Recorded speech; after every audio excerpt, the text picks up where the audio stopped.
Hello दोस्तों, नमस्ते, प्रणाम, सत श्री अकाल। दोस्तों, नॉलेज ग्रुप पे मैं प्रियंका आपका स्वागत करती हूँ।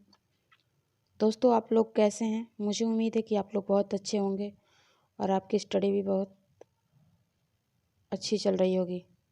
तो जैसा कि आपके सामने है दोस्तों, ये है एमए फर्स्ट सेमेस्टर का सेकेंड पेपर ज्योग्राफी का, जिसका नाम है भारत का उत्तर भूगोल, उससे संबंधित प्रश्न और उत्तर। प्रश्न जो है लॉन्ग क्वेश्चन है दोस्तों। वीडियो देखने के बाद अगर आपको वीडियो पसंद आए तो लाइक, शेयर और सब्सक्राइब करना ना भूलें, ठीक है। चलिए अब देख लेते हैं कि प्रश्न क्या है। प्रश्न है आपके सामने दोस्तों कि भारत की काली अथवा लाल मिट्टियों के वितरण, लक्षण एवं समस्याओं का विवरण दीजिए।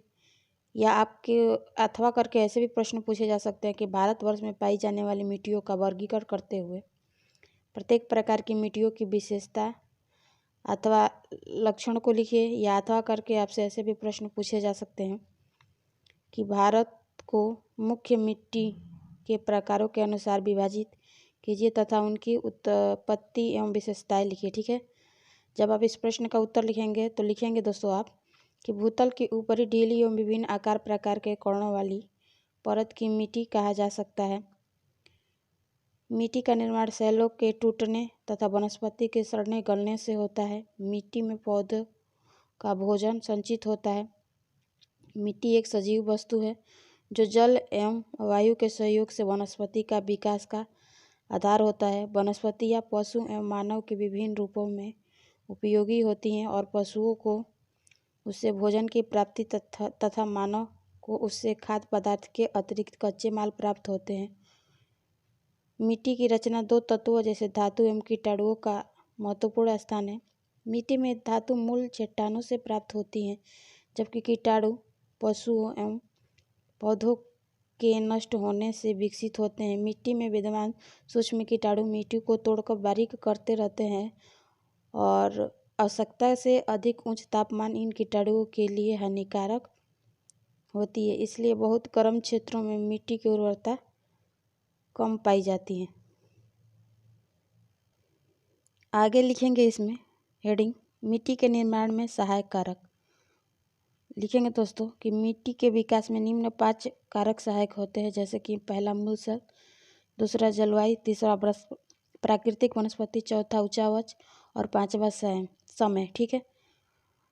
उक्त सभी कारक परस्पर संबंध है, फिर भी जलवायु इनमें सर्वाधिक महत्वपूर्ण कारक है। जलवायु एवं प्राकृतिक वनस्पति सम्मिलित रूप से मूल शैलों को प्रभावित करते हैं और इन कारकों को प्रभाव उच्चावच पर भी पड़ता है। इन कारकों की सक्रियता की अवधि अंतिम प्रभाव मिट्टी के निर्माण पर होती है, इसलिए मिट्टी की संरचना परिवर्तित होती रहती है। आगे लिखेंगे दोस्तों आप कि मिट्टी के प्रकार, ठीक है, ये भी हेडिंग है। और लिखेंगे इसमें कि भारतीय कृषि अनुसंधान परिषद में जलवायु विशेष रूप से वर्षा तथा जल प्रवाह को ध्यान में रखते हुए भारतीय मिट्टियों को निम्न प्रकारों में बांटा गया है, जैसे कि है आपके सामने पहला लाल मिट्टी, दूसरा काली मिट्टी, तीसरा लेटराइट मिट्टी, चौथा लवणीय एवं क्षारीय मिट्टी, पांचवा दलदली मिट्टी, 6 नंबर पर है जलोढ़ मिट्टी, 7 नंबर पर है मरु प्रदेशीय मिट्टी, 8वां है वन प्रदेशीय मिट्टी, ठीक है। आगे लिखेंगे कि भूवैज्ञानिक आधार पर भारतीय मिट्टियों को 2 वर्गों में विभक्त किया गया है। पहला क प्रायद्वीपीय मिट्टी एवं दूसरा प्रायद्वीपीयोत्तर मिट्टी है, ठीक है। प्रायद्वीपीय भारत में पाई जाने वाली मिट्टियों को 5 भागों में विभक्त किया गया है, जैसा कि पहला रेंगून मिट्टी, दूसरा लाल मिट्टी, तीसरा लेटराइट, चौथा मिश्रित लाल एवं काली मिट्टी, पांचवा डेल्टाई एवं जलोढ़ मिट्टी, ठीक है। और प्रायद्वीपीयतर भारत की मिट्टियों के वितरण की दृष्टि से उन्हें 2 भागों में विभक्त किया गया। पहला उत्तरी मैदान भाग की मिट्टी एवं दूसरा पर्वतीय भाग की मिट्टी है, ठीक है। आगे लिखेंगे दोस्तों उत्तरी मैदानी भागों की मिट्टियों को 7 प्रकारों में बांटा गया है, जैसा कि है पहला जलोढ़ मिट्टी, दूसरा कैल्शियम जलोढ़, तीसरा चेस्टनट जलोढ़, चौथा है लवणीय जलोढ़, पांचवा है क्षारीय जलोढ़, 6 नंबर है तराइन मिट्टी एवं 7वां है मरु प्रदेशीय मिट्टी, ठीक है। आगे लिखेंगे पर्वतीय भाग की मिट्टियों को 5 प्रकार से बांटा गया। पहला भूपर्वतीय मिट्टी, दूसरा लाल मिट्टी, तीसरा गहरी भूरी मिट्टी, चौथा काली मिट्टी और पांचवा आपके सामने है वो है हिमानी मिट्टी, ठीक है। और इसमें लिखेंगे कि मिट्टी की मौलिक उर्वरकता विनाशशील वस्तु होती है। इसकी उर्वरता को बनाए रखने के लिए प्राकृतिक एवं रासायनिक खाद, जुताई आदि की आवश्यकता होती है। इसकी उपयोगिता से वृद्धि के लिए कृषि की प्रविधि में सुधार हेतु विज्ञान का सहारा लेना पड़ता है और मिट्टी के वर्गीकरण के आधार के रूप में जलवायु, मूल शैलों की संरचना, अपरदन, परिवहन एवं निक्षेपण के कारण एवं उनकी क्रियाओं को महत्वपूर्ण स्थान है। उक्त स्थानों के आधार पर भारतीय मिट्टियों को छह प्रमुख वर्गों में बांटा गया है। जैसे कि देख लेते हैं, आपके सामने है।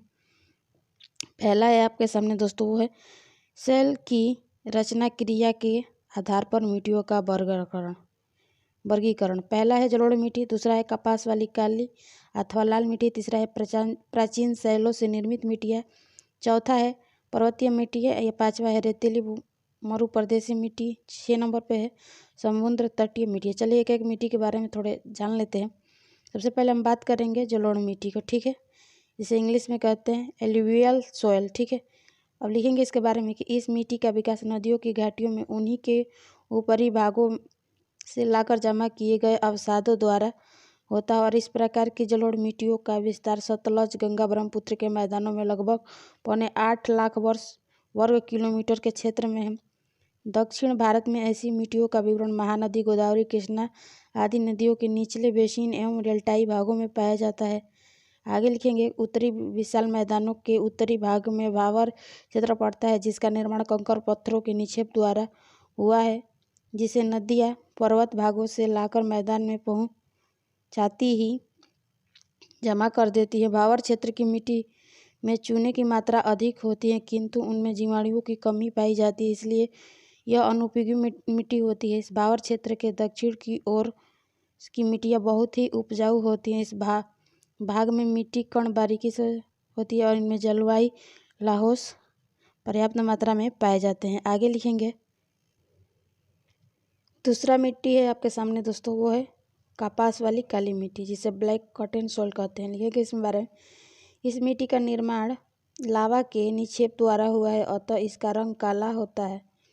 इसी मिट्टी में रासायनिक एवं खनिज तत्वों का अधिक पाया जाता है और इस मिट्टी का विस्तार मध्य प्रदेश के अमरकंटक तथा महाराष्ट्र के पुणे से कर्नाटक के बेलगाम तक 5.4 लाख वर्ग किलोमीटर है और इस प्रकार इसके अंतर्गत महाराष्ट्र एवं गुजरात के अधिकांश भाग, आंध्र प्रदेश और मध्य प्रदेश के पश्चिमी भाग तथा तमिलनाडु के कुछ भाग भी सम्मिलित है। इस मिट्टी में पानी धारण करने की क्षमता अधिक होती है और इसमें नमी बहुत दिन तक बनी रहती है।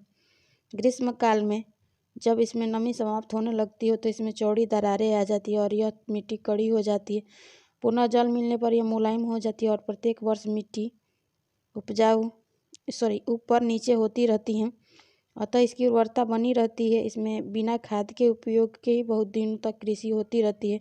इस मिट्टी को कपास की मिट्टी भी कहा जाता है और इस मिट्टी में अघुलनशील तत्व पाए जाते हैं। अन्य खनिजों तत्वों में चूना एवं पोटास की पर्याप्त मात्रा भी मिलते हैं। इसमें केवल फास्फोरस, नाइट्रोजन, लौह पदार्थ की कमी पाई जाती है।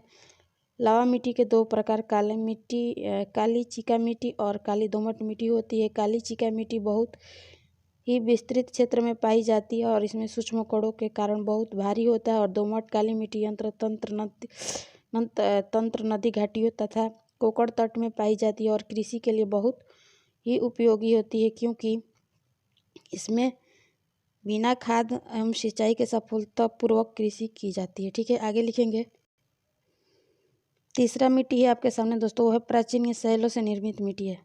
इसको लिखेंगे, लावा मिट्टी वाले भूभागों के आंतरिक प्रायद्वीप पठारी भाग में अधिकांश स्थैतिक मिट्टियाँ पाई जाती हैं। ये मिट्टियाँ विभिन्न प्रकार की प्राचीन शैलों में विघटन एवं चूर्ण होने से बनी। लेटराइट प्रक्रिया का इन पर गहरा प्रभाव पाया जाता है। इसमें आर्द्रता ग्रहण करने की क्षमता कम होती है। चूँकि ये अधिक ढीली होती है, इसलिए जल इनमें से होकर भूगर्भ में चला जाता है। प्राचीन शैल में निर्मित मिट्टियों के निम्न प्रकार है। पहला लाल मिट्टी, दूसरा लाल दोमट मिट्टी, दूसरा है लाल बलुई मिट्टी, तीसरा है लेटराइट मिट्टी। सबसे पहले हम बात करेंगे लाल दोमट मिट्टी का विस्तार छोटा नागपुर छत्तीसगढ़ बेसिन, उत्तर बुंदेलखंड, कर्नाटक, मालनंद पूर्वी ढाल, दक्षिणी सह्याद्री एवं उसके पूर्वी ढाल तथा आंध्र प्रदेश के रायल सीमा के पठार पर पाया जाता है। लाल दोमट मिट्टी में अघुलनशील पदार्थ अधिक मात्रा में होता है। इसके अतिरिक्त खनिज भी पाए जाते हैं, परंतु इसमें नाइट्रोजन, फास्फोरस